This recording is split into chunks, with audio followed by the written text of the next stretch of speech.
All right. So, good afternoon, everybody, and thank you for taking time out of your day to join us for our first webinar in this series. Before we do get started, there are a couple of things I just have to go over.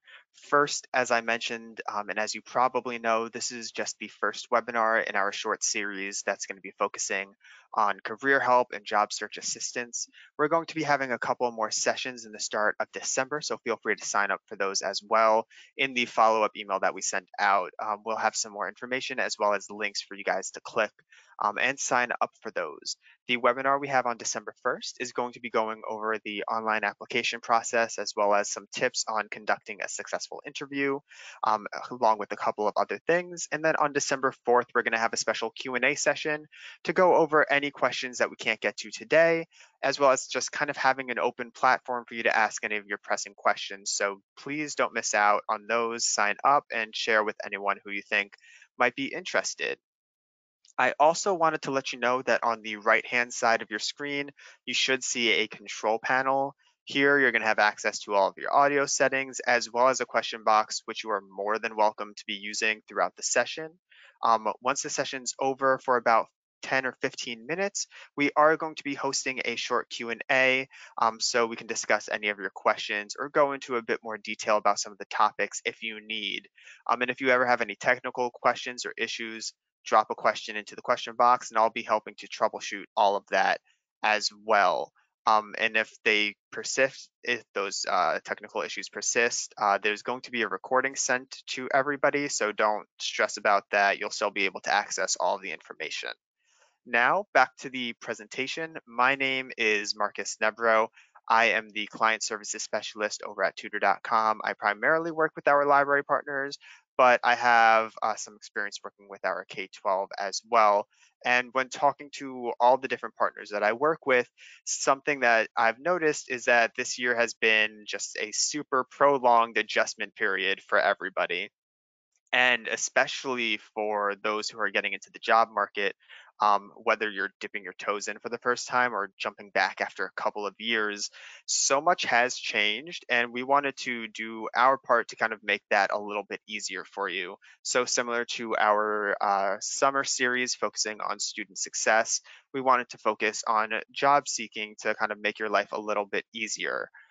And while most of you probably do have access to tutor.com, what's going to be covered today is pretty general advice, so you don't have to worry about accessing tutor.com to get the most out of everything. So as for the presenter on our team, we have a ton of folks working behind the scenes. And one of those is Rachel Eckman. She runs quality control for us to make sure that our students and our tutors are having the best educational experience possible. And she has over 5 years and hundreds of hours running resume and job workshops. And she is probably our leading expert in career services. So I'm delighted to have her speak today, and I'll let her take the floor. Thank you so much, Marcus, and good afternoon, everybody. Thank you so much for joining us. We are just thrilled to have you here as always, and I'm thrilled to be here to share this presentation with you. And I would love to start with a little bit about myself, and Marcus kind of already gave me my introduction, but I wanted to give you some more details. I'm actually a mechanic and a technician by trade, and I retired from full-time technical work in 2015 to transition into education field full-time. But I have been a teacher, tutor, counselor in some capacity or another for the last 20 years. And for the last 5 or so years, I have been doing extensive resume and portfolio writing in addition to workshops and presentations for students, educators, and employers. And I am always just so happy to talk about this topic because it really is something that's become so essential to today's job market. The resume carries a lot more weight than it used to. And I love helping people to be able to achieve their potential and showcase their accomplishments. And I think if you can take some time away from stressing about the job search, you can start to really appreciate this snapshot of your working life and everything that you've accomplished. So I love resumes. I think that they're really just great to work on. And of course, before we start with resumes and before we even start looking for jobs, We have to know what we're getting into. What are we up against? What do the current economy and job market look like right now? The job market, the economy, and the employment rates all took a major hit from COVID, and we've been in recovery mode since early last summer. Unfortunately, right now we are starting to see a second wave sweep the country, and that recovery has slowed down quite a bit because of that. Since September, things have started to kind of level off, but we're still on an upswing, even if it is a slower upswing right now. And the Bureau of Labor and Statistics reports that employment has increased by 11.4 million jobs since April. And we will continue to see that number climb as industries start to adapt and compensate for the current situation and all of its restrictions. So this means two things. One, that the job market will continue to strengthen. And two, that it will continue to experience major changes in some very important ways. Remote employment is a huge one. Online versus in office, in classroom versus online will become a huge part of our working demographic. Because of these changes, the job seeker demographics are going to have transformed as well. A recent Morning Consult survey reported that 61% of job seekers are currently looking to change industry or do a career transition. Whether you are looking to do a career transition or not, that means that the new market is going to be defined by skills gaps. So it's more important than ever that you make yourself as competitive as you can within the industry that you're currently working or that you're trying to get into. Now, there's no doubt that the jobs are there for the taking or that they will be soon, but they won't look the same as they did before. And this will be a very competitive job market, partially because of unemployment and partially because of virtual employment. With remote employment as a successful model and quite possibly the new standard in a lot of industries, companies now have the ability to expand their talent pool of candidates exponentially. So, strategy and the ability to navigate the online job application process and the way you present your credentials will become key factors in your job seeking. And hundreds of applicants are being whittled down to just a handful of applicants through vetting processes that rely almost exclusively on candidate resumes. So, this makes your resume your most powerful and your most critical tool to get you from the hundreds into that handful instead of filling out the next application. One of the things that people very often know little about, and yet it's so crucial to the job search, is the ATS, the applicant tracking system.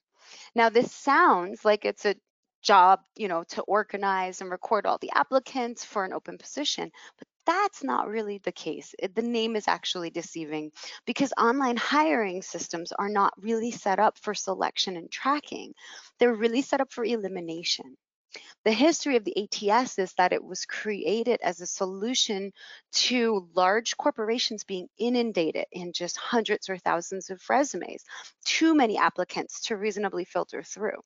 When they designed the ATS, they designed it so that over 75% of resumes will be filtered out before they even reach the desk of a human being. What does this mean to you as the job seeker? It means you need to know how to get through that filtration process and not be eliminated. A lot goes into a resume, and for good reason.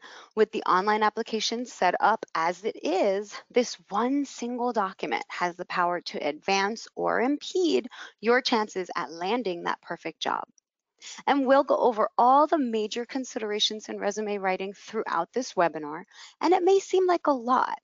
But once you have a basic understanding of what the ATS is looking for and what the employers are looking for as far as content in your resume, I think you'll feel pretty confident in your ability to present that moving forward. The most critical components to consider when drafting your resume are format and content because they lay the foundation for everything else. So we'll start there. You want to keep your resume looking clean and professional. A simple block at the top with your name, city, and state. one phone number. Even if you have multiple lines, you don't want to put multiple phone numbers on there. You want to put one good contact number that you're going to filter all of your job applications to, and your email address. And if you have a LinkedIn profile, I always recommend including that at the top because LinkedIn is one of the most powerful professional networking tools we have today. I also recommend against, or I should say caution against, putting your personal information into a header. A lot of times people are tempted to create a header at the top and use that for their personal information block. But the problem is that some ATS software is actually unable to parse data from a header. And that alone could potentially get you screened out just because they can't read your contact information. Now, directly below your information block, you generally want to have a resume title. This isn't 100% necessary, but it has become somewhat of a standard practice. The title can be your current position, a generic industry related category like COO or CEO or management professional, or it can even be the title of the position for which you're applying. Typically, you'll follow your title with a few sentences describing yourself and some of your basic skills and qualifications. You don't want to go too in depth here, but it's kind of like your introduction to what's going to be in the information below. And personally, I really like to put some key qualification, or sometimes I call them core competency bullets, underneath the summary, because that's just a really great way to highlight or to showcase some key words and some key skills and relevant skills. And then, of course, you'll want to follow that up throughout the resume. So you don't want to just put a list of skills up there and have it kind of linger there unattended to. What you want to do is you want to put the skills and the keywords and then complement them below. So for example, if you list mergers and acquisitions in your core competencies or your key qualifications, then at some point in your resume, you'll want to give an example of a merger that you were instrumental in successfully completing. The most effective type of resume is a combination resume, and that's also sometimes called a hybrid resume. And this is the kind of resume that combines brief summaries of your previous work experience with a few bullets below each summary to highlight your achievements and your standout functions. You want to avoid complicated templates and you want to eliminate charts or graphics or photos altogether. Beside the fact that the employers don't typically appreciate these things, the ATS also can't actually read them. So if you put a lot of keywords and critical information into a table that then gets jumbled by the ATS, not only is it going to make your resume look all crazy when it comes out on the other end, but the scan's not going to have registered any of that information. So you risk elimination because of that also. You risk none of your key qualifications making it through. So avoid tables, avoid graphics, avoid charts. Try to just keep it simple and professional looking with a nice clean format. Your resume should be in chronological order with your current position at the top of your work experience. And then you'll continue from your most recent to your oldest that you're going to develop throughout the resume. And you want to have a nice balance of white space to typed space. What I mean by that is that you don't want your resume to look crowded. If it looks more like an essay than a resume, you actually greatly reduce the chance of an employer taking the time to read it. And you might get passed over by the hiring managers, even if you do make it through the ATS scan, simply because they don't like to go through that much information to do their initial scans. Now, you also don't want to make it look like you can't fill the page either. So don't try to put bigger fonts to fill space. Don't go crazy with double spacing. Those tricks are all tried and been done, and all the employers know them. So just keep it clean, keep it honest, have a nice sharp look, have it look ready to be scanned by an employer for keywords and for content. And the other thing that I like to remind people is to be mindful of your document title.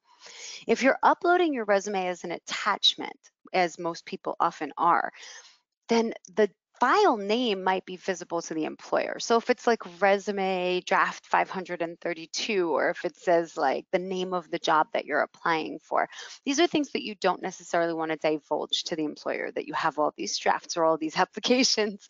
Really what you want your resume file name to be is your first name, your last name, and the word resume. And then if you need to vary that because you do have more than one draft, you can put an underscore, or you can leave no spaces, or you can put periods in between the words. There are all kinds of different things, but for the most part, you want to keep it simple. First name, last name, resume. Your whole resume should be written in resume language. Now, this means that you should be starting your sentences with a verb. As awkward as that might feel at first, that really is the way to go. And it's preferably going to be a power verb, which we are going to go over shortly. So if it's a previous job, then the verbs should all be in the past tense. And if it's your current job, then the verbs will mostly be in the present tense, but there is an exception, and that's if it's a project that you completed and it's already done and it's not like a daily task, then yeah, you can use past tense for a present job. And there's no reason to ever use the word I. There's no point at which where you ever want to have, well, this is what I did in your resume. All resume language, just stick to that style. And avoid using third person too. Don't use your name anywhere except for the information block at the top. And as far as sentence structure, again, you want to stick to the facts. Don't add unnecessary words or embellishments. Unless you're applying for a job as a writer, then your writing skills are only meant to showcase one thing. They should give you this job. So writing in plain English as you would speak in conversation is actually going to have way more words than necessary. And the more filler words you have, the longer the employer is going to have to take to get through it to the keywords. So don't let all of those words get in the way of the important information, because really what we're looking for is a quick, fast, easy way to find out how qualified you are for the position. A lot of people fall into the trap of implied tasks. They put a lot of implied tasks on their resume and then they end up, again, with just way too much information. Employers don't want to see implied tasks for two reasons. First, most of the things that fall into this category are common sense items. They're things that are obvious to an expert in the field, as your hiring manager will be.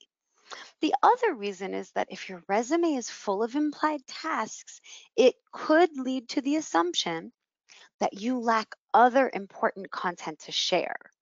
So achievements, certifications, awards, extra duties, above and beyond items should really be the bulk of your content on the resume. The only stuff that you really want to list is the basic job requirements and then everything that you did to make you stand out as an achiever. The implied task is dangerous for another reason, because putting too much on a resume can be just as damaging as not putting enough. Again, employers are typically going through hundreds of resumes, and they're more likely to toss a resume out, unfortunately, than to try to sift through it to get to the relevant content. And it's not a malicious thing, it's just they simply don't have the time or the opportunity. And very often I know that this is difficult for my clients. They have a hard time relinquishing this desire to list everything that they do. And it's understandable. Our jobs are a huge part of our lives, and we get very, very attached to all of the things that we've done over the course of our time as an employee at a particular place. So it can be a challenge, but it's important. So the key is to focus on hard skills, achievements, certifications, credentials. Let some of the other more obvious stuff fall to the wayside. A great rule of thumb is, if you were to tell me, well, as an accountant, I did work with this type of client, and I would say to you, like, well, obviously, all accountants do that, then probably you don't necessarily have to include it on your resume. Unless it's a key job function or an achievement, you might want to reconsider putting it on there. So here's where you have to weed out only your most relevant skills. I always say any certification is a good certification. Even if it's not necessarily related or relevant, certifications demonstrate expertise, commitment, and proficiency. And even if they're in a non related subject, they show that you have the potential to achieve that same level of dedication in relevant areas. But, and this is a big but, you need to be careful to not highlight more unrelated skills than related skills in your resume, especially if you are changing careers. Include all of these things at the bottom as long as you have the space, but don't highlight them at the top. So the rule of thumb is that everything in the first half of your resume has to be 100% related to the job that you're applying for. And that's because if the employer only has a couple of seconds to scan through your resume before making a decision, a resume with all relevant skills right at the top is more likely to land in the keep and consider pile than the pass pile. So look through the job posting, find the skills that are listed as required and preferred. And then look for things that are repeated more than once throughout the job posting. Anything that's said more than one time over the course of a single job posting is probably important to them. Then take that list of skills and find a way to highlight your own skill set in a way that showcases them. This is a key factor in any resume, but again, even more crucial when it comes to a career transition resume. And finding keywords is actually pretty easy. Anything that can be considered a hard skill is probably a great keyword to put on your resume. So this includes things like software, operating systems, programs, field-specific tasks or skills. Again, pay attention to those key qualifications that are listed as required, preferred, or mentioned multiple times throughout the job posting, because those are your best keywords. Now, another thing to keep in mind is that some ATS systems actually calculate and rate your experience in a particular skill based on the number of times it appears in your resume. So if you have experience in Python and you've worked in Python for at 3 different jobs, that can be taken into account by the system. So make sure you list Python as a skill multiple times throughout your resume. Anytime you have a relevant skill or experience over a substantial course of time, make sure you continue to reiterate that experience as you continue down your resume. And you want your resume to include as many keywords as possible and as reasonable, but there's something you also want to avoid, and that's what I lovingly refer to as keyword salad. This is another trap that you don't want to fall into. Keywords are critical, but you don't want your resume to look like you literally just scanned through for keywords and slapped them all willy-nilly into your resume so that you could make it through the ATS, because eventually a person's going to be looking at your resume going, does this even make sense? So keywords alone are not enough. They need to complement the content of your qualifications, not replace them. What does it mean to be a doer instead of an achiever?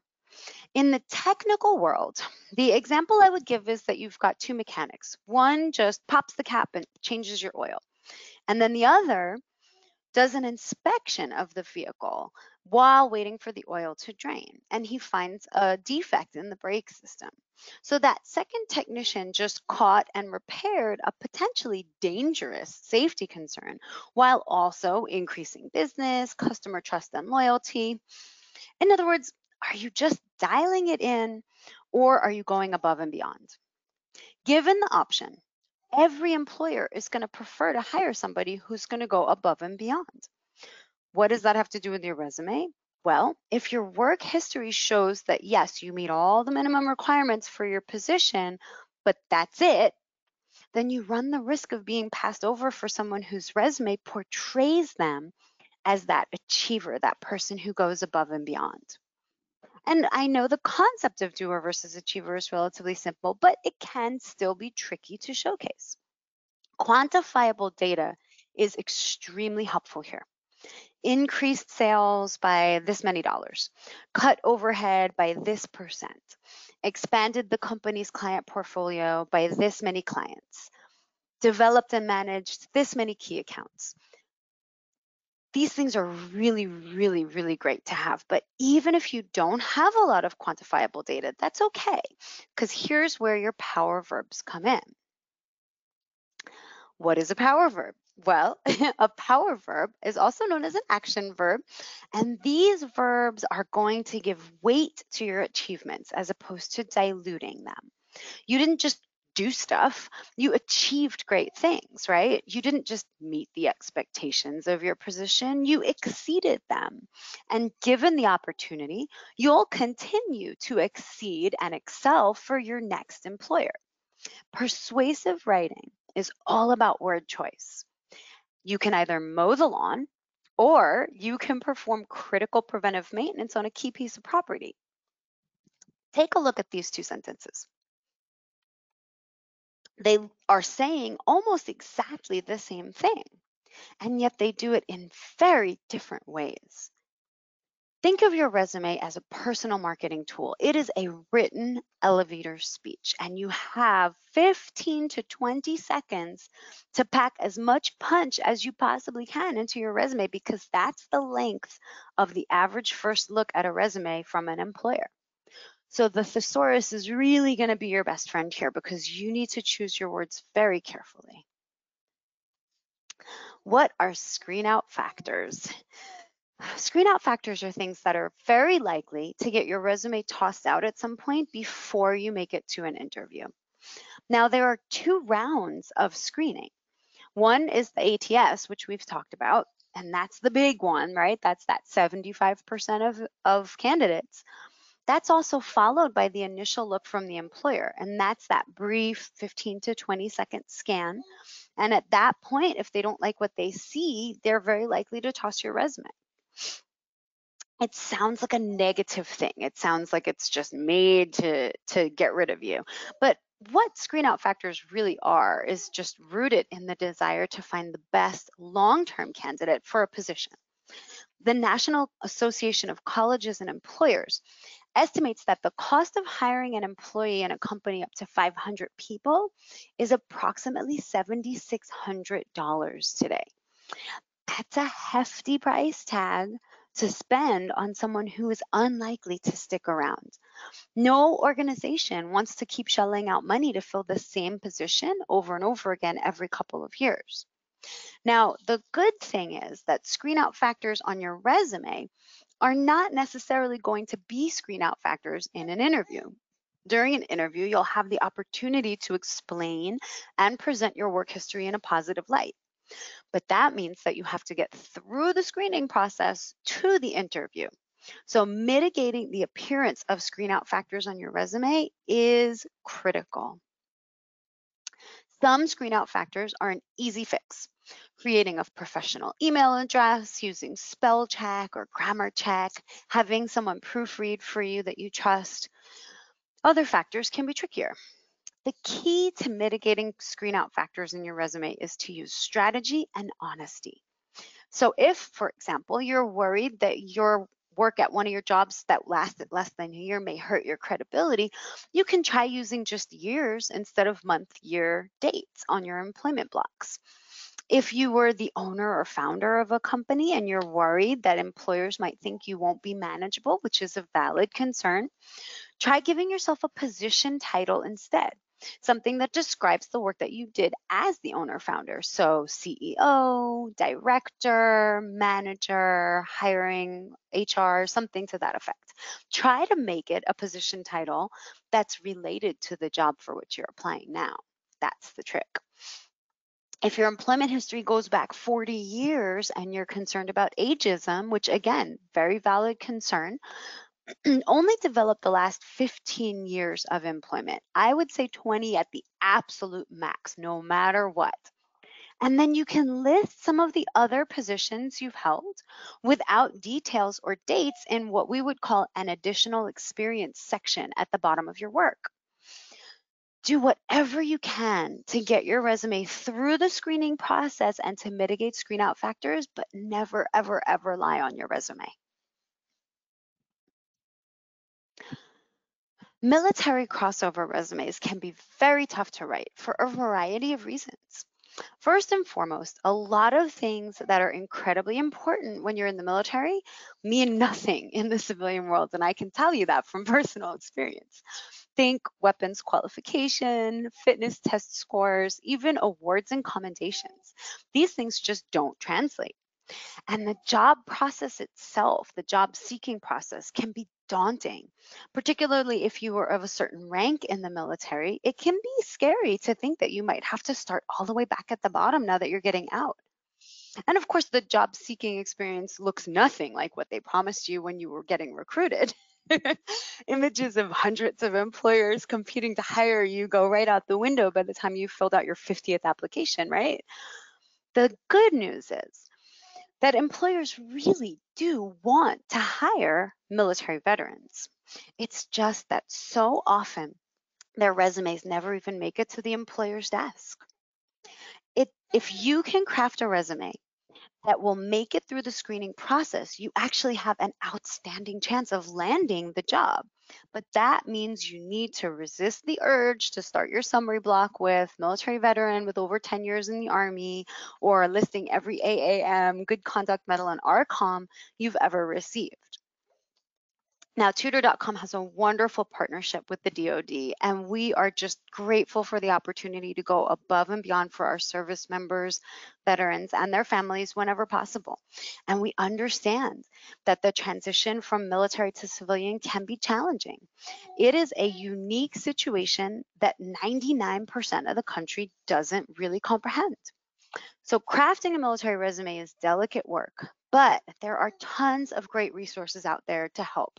So you just have to do some due diligence. As we talked about earlier, over 60% of job seekers right now are changing careers or industries.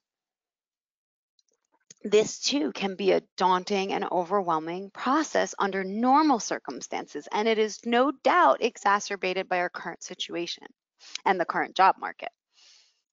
And the prospect of starting over from the beginning, potentially against 249 candidates going for the same job, but with experience in the field, well, that is stressful to say the least.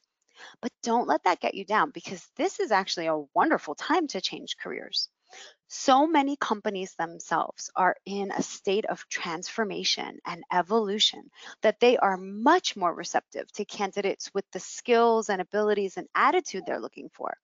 And that's the case even if these candidates do have less experience.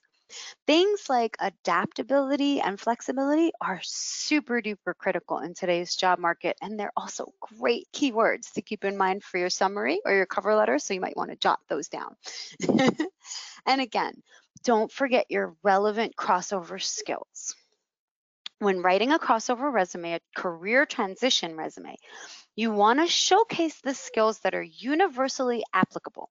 What do I mean by that? Well, let's say you're trying to transition from accounting to social work. These are two completely unrelated fields, right? But in both, I would bet that you've had to use Microsoft Office or other office software, draft emails, track records, communicate with customers, possibly do conflict resolution. There are always going to be crossover skills if you look for them in the right places. Things like people management, leadership, computer skills, these things will basically apply to any number of different fields. Another thing to keep in mind for a transition resume includes education and certifications. Maybe you've been working as a teacher for the last 10 years, but your degree is in business administration, and now you're going for a job in business. Maybe you've been working as a stockbroker for the last 10 years, but you were the company's certified trainer and you already got your master's in education. In both of these situations, it's perfectly reasonable, actually, it's suggested to put your education and your certifications above your work experience. That way, as we discussed earlier, your most relevant skills are right up there at the top. And I know people tend to think that there's a correct order that a resume should be in.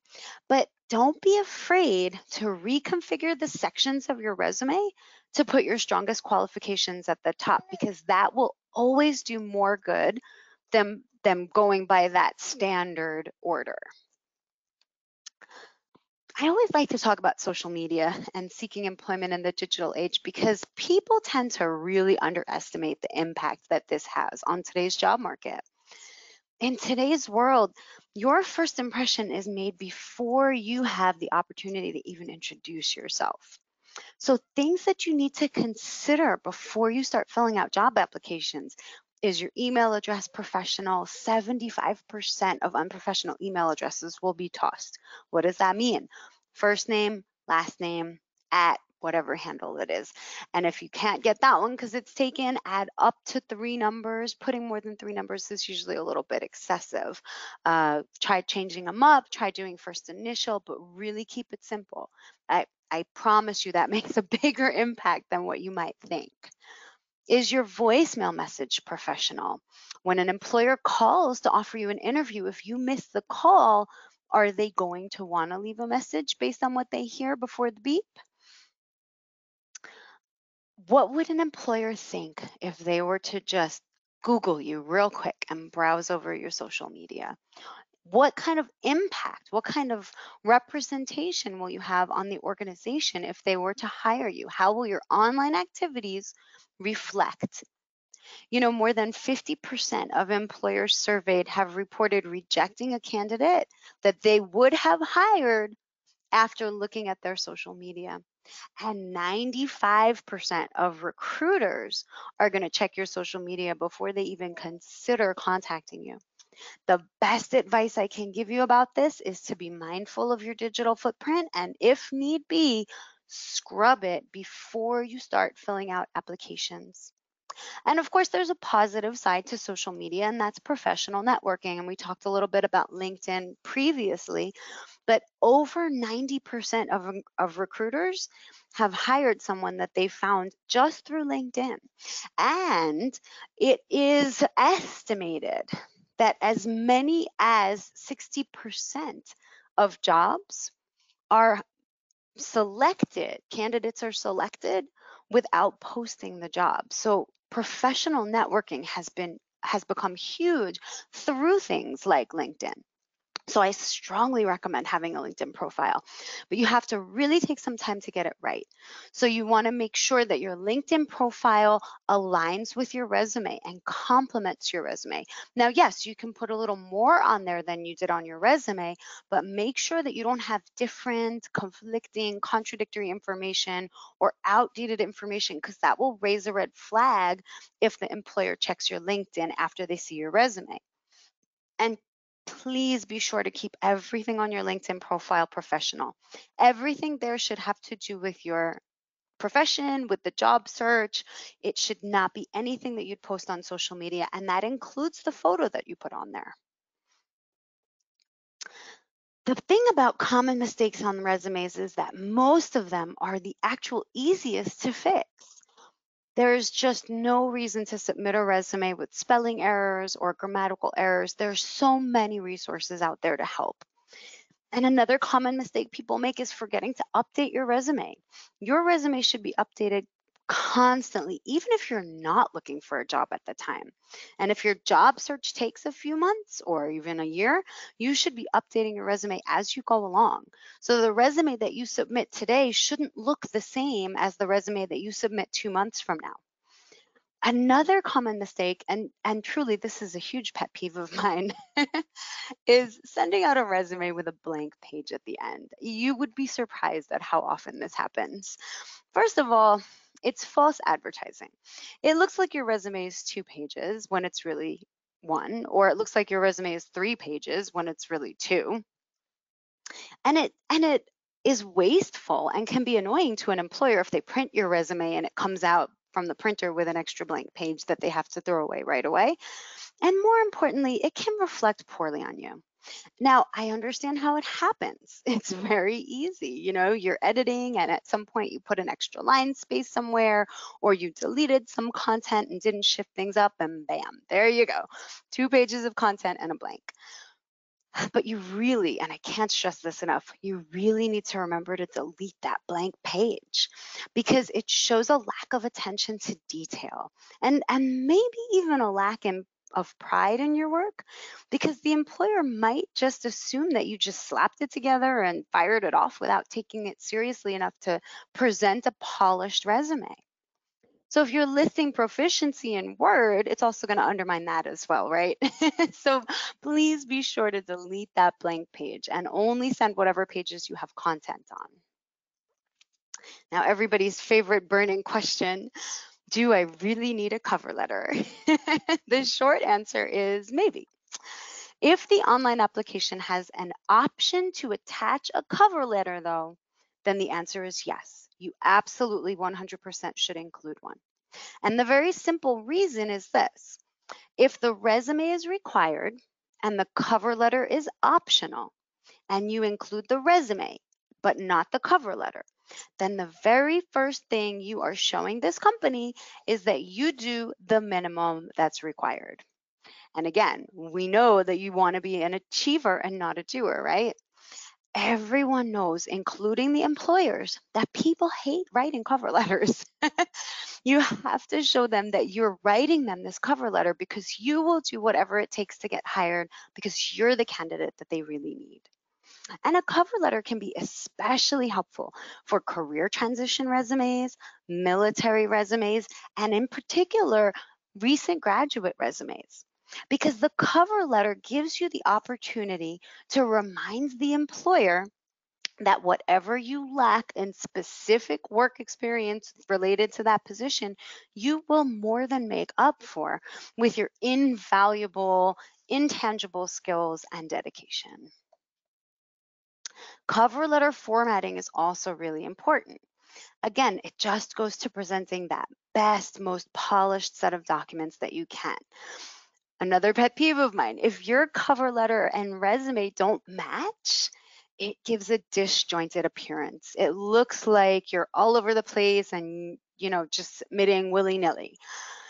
If they do match, however, if you've got a strong, sharp, polished set of matching documents, man, it presents a great appearance to the employer and it shows that you've taken the time and the consideration into what you're presenting to them. The same is true of knowing who to address in the cover letter. A name goes a lot farther than a sir or ma'am in showing that you've really invested into this specific organization. That's very important. If you've done your research and you're not just blasting out the same generic letter to 200 employers, it shows those hiring managers that this particular job is very important to you and that their particular organization is very important to you. Being company specific goes a very long way with employers. And that's because it says you're not just desperately looking for any job with any company and it's not all about the paycheck, that you actively want to work for them. Employers feel pride in their company and they want their employees to as well. So having a company specific targeted cover letter goes a long way to showing that and it puts you right up at the top right off the bat. Other things that you should consider with your cover letter is that this is the opportunity to include more than what might be appropriate on your resume. So you can put some soft skills, some strong character traits that you feel the employer should know about you, some highlights of experience that aren't necessarily that quantifiable data, but that you're very proud of.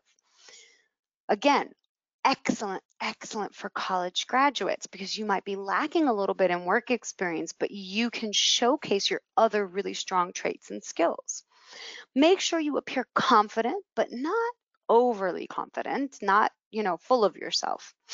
You believe that you're the best candidate for the job and you hope that the employer will agree. You look forward to an interview where you can better present all of your skills and answer any questions that they may have, and you eagerly await the opportunity to become part of this outstanding organization. Now, don't go too crazy with the length. Again, you're not writing an essay or a novel. If it's too long, they're probably not going to read it. So you've got to, again, remember that elevator speech, pack a punch in a very short amount of time. And last but not least, the best advice I can give you guys is to stay positive. Don't get bogged down in writing your resume. It doesn't have to be done overnight. If it takes a week, it takes a week. If it takes longer, okay. It will be worth it in the end when you get that call for the interview. So don't rush into job applications before your resume is really ready, because the right job will wait for the right resume. And most importantly, use the resources that are available to you, including us at Tutor.com. We are here to help. And with that, I will hand it back over to you, Marcus. All right, thank you so much for that. I hope everybody found something in there that can help them on their own professional journey. And it's something that I honestly wish I had a couple years back before I joined Tutor.com, because creating what I would think was a perfect resume, or actually understanding what a cover letter is, was incredibly daunting, and this would have saved me so much stress. Now, before we get to the questions, there are a couple of things that I wanted to mention. First, again, if you do have questions, there is that question box that you can submit those to. And if we don't get to your specific question, or if something comes up over Thanksgiving break, be sure to join us for our following webinars where we'll be able to answer some more questions. I also wanted to let you know that most of you do probably have Tutor.com, probably through the institution or program that sent you this information. And if you do have access to Tutor.com, we can be a very good kind of help for you to kind of strengthen some of those skills that you may have, and make you feel a little bit more confident in those skills when you're applying to places. So it looks like we have a couple of questions. The first one is about the webinar in general, which is, will you get a copy of the PowerPoint that will be sent over in the follow-up email? But as for questions specifically about the content, you mentioned having blank pages, but do you have like a recommendation on the max number of pages a resume should be? That is an excellent question. I do and I don't. I typically find that most resumes don't have to exceed 2 pages. So I guess that is my recommendation, no more than 2 pages. That said, there's nothing wrong with a 1 page resume. And I have written for clients whose resumes just naturally needed to be 3 pages, although that is really the exception and not the norm. The other thing that I want to tell you about resume length is try to be cognizant of your page break.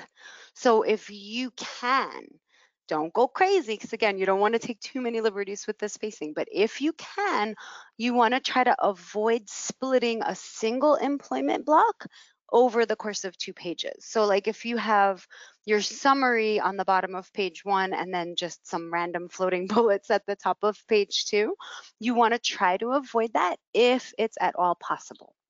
And the other thing I will tell you about going into 2 pages is make sure that at the top of that second page, it says your name and then page 2. So at the top of the first page, you have, your name and your information block at the top. And as a matter of fact, you know what? I'm going to flip back. This is unconventional, but I'm going to do it. I'm going to flip back to a slide to show you a visual example. There it is. Okay, so here we have at the top, you have your future employee, that's your name, right? And then your information block. Now look what my second page has.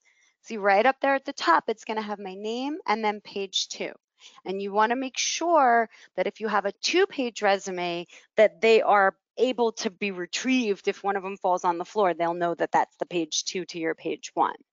As far as going beyond 2 pages, if you haven't been working in your field for like 40 years, I would guess that you could probably stick to 2 pages if you write it the right way.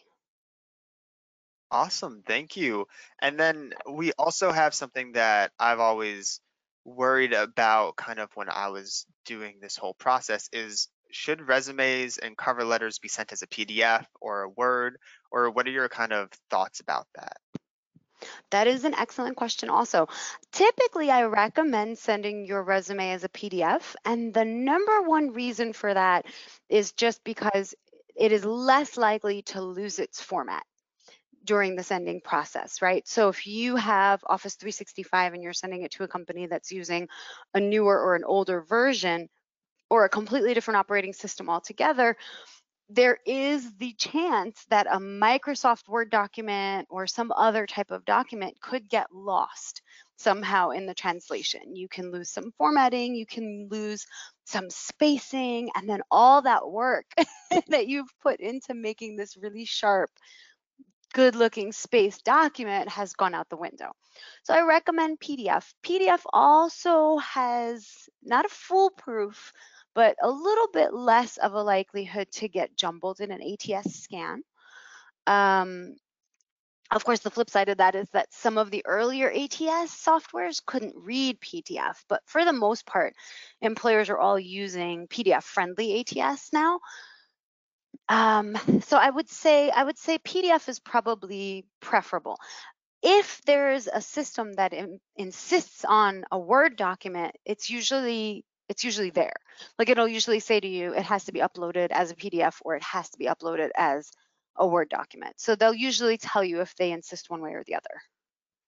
All right, so we have another question where someone was asking for kind of your opinion, but they mentioned that their students always include a summary at the top of their resume, and it can make people sound kind of familiar or repetitive, especially when you're going through a bunch of resumes, because everybody has something that's similar to hardworking, creative professional who works well in a team environment, etc. So Yes. how do you try to avoid that, and why should you still include one of those kind of summaries at the top? You know what? That is a really excellent question. It is very, very potentially harmful to use what I would call a canned summary. I'm using air quotes with my fingers. You don't want to use a canned summary because yeah, if you have 50 applicants or 150 or 250 applicants and 10 of them Googled the same summary, then the employer right away knows that you just kind of got that off the internet. The thing that I would tell you is the first tool, the first trick or thing in your tool belt to prevent that from happening is to be brief in your summary. The longer you try to make it, the more you're going to have to pull for that really unique qualifying information. And it doesn't have to be very long. Because again, brevity is really a good quality in a resume. Pack punch in fewer words. And you wouldn't know it by the way I talk, but that is an important part of crafting a resume that will be competitive, is making it short and sweet and to the point. So the thing that I would tell you is to highlight keywords that are going to be repeated through your document. So in other words, don't start telling them all of these, try to avoid listing soft skills in your summary. In other words, like the hardworking, dedicated, all of that stuff, because everybody who applies for this job is going to be hardworking, they're going to be dedicated. The things that you want to focus on are the things that can be unique about you. 10 years experience in your field, or, if you're bilingual, that's a great soft skill to add in the top summary. If you have very specific computer skills, that's a great thing to list in the top summary. If you received some kind of recognition or achievement at your previous job, and you can say you are this type of honoree or this type of medal winner. But really try to avoid kind of front loading a whole bunch of soft skills into that summary block. Awesome. So we have a couple of questions about having employment gaps for various reasons, whether because of the pandemic or visa issues and stuff like that. How do you go about Yeah. making that not seem so detrimental in your resume? You know what? I'll tell you, that is actually always every presentation I've ever done, every webinar, every it's always one of the number one questions. And it's because it's difficult. And you know, it has there are a couple of things that you can do. There are certain things that you're just not going to be able to avoid, right? Like if you were unemployed for 2 years, there's kind of no way to completely mask that in your resume, but there are things that you can do to avoid it. The first thing is think about things that you've done that weren't a job, but that you can list in between during those years. So, for example, and you'd be surprised at how much valuable content there is in some of the years that you weren't even working, right? So, were you in school? Were you taking classes online? Were you a full time student? Were you doing odd jobs? I love when people tell me, well, I took some odd jobs and I did some self-employed stuff, because then you were freelance. And the nice thing, without going too crazy, the nice thing about working freelance is that you can, within reason, use soft edges on that employment. I'm not telling you to lie about how long you were working, but if you have been working freelance and you've been doing odds and ends and odd jobs, that is a viable method of employment, and it's not something that would raise a red flag with an employer. So that's a really great one. If you are unemployed now, the number one advice I give my job seekers is, if you have a job, don't quit yet. Because whether or not this is fair, it's always easier to go from job to job than it is from unemployed to job. But if you're unemployed, my big recommendation is always take some online certifications, like Start Right Now. There are tons of them out there. They're free very often or very low cost. And what you can do is list professional development as kind of an experience. Like when it says your professional experience, don't put work experience, put professional experience. Just changing that word, right, can open you up to a whole different spectrum of experience. And so whereas right now you would just put, I'm unemployed since 2000 whatever, or since COVID, or I was laid off or furloughed, now if you're putting your professional experience, you can say that you attended X number of professional development webinars, that you obtained 2 or 3 Microsoft certifications. Those, by the way, are wonderful.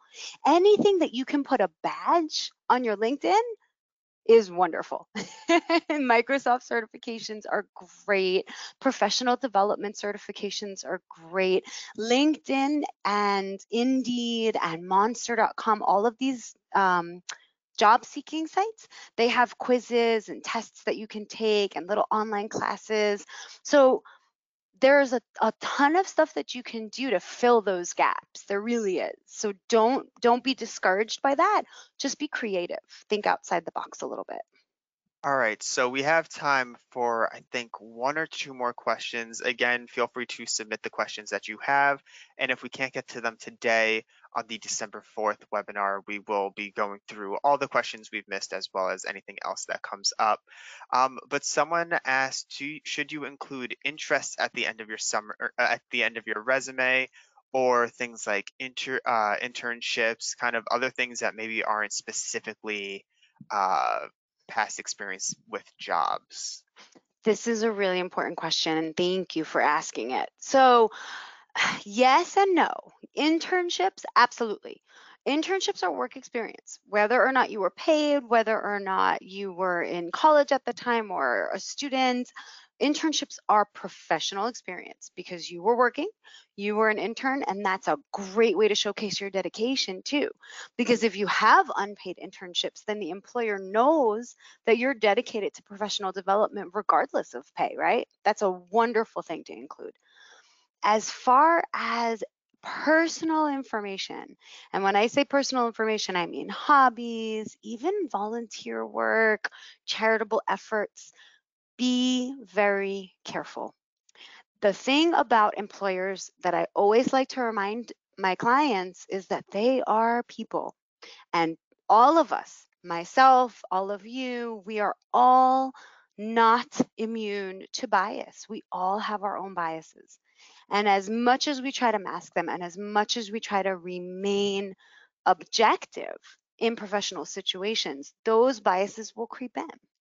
And so if you're sitting there and you say, well, you volunteer with XYZ charity, and the person looking at your resume looks at it and they have something against that charity. They read a scandalous article about the CEO, or they don't like the administrative fees to charitable donation ratio, or whatever it is. You'd be surprised all the sneaky places that people have opinions about things.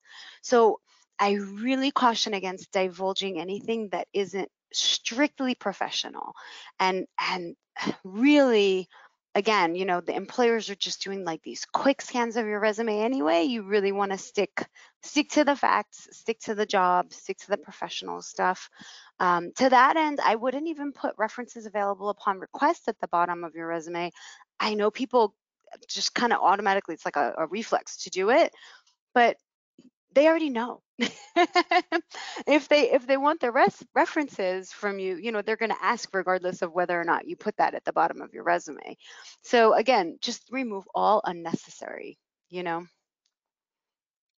All right, thank you. I think that's all we have time for today. So I did just want to remind you guys, we are going to be sending out a follow-up email in about a day or so. It's going to include the PowerPoint, it's going to include the link to the recording, and then I'll also be adding some links to our upcoming webinars. So feel free to sign up. There'll be some great extra help and getting you off on the right foot in your kind of job search adventure.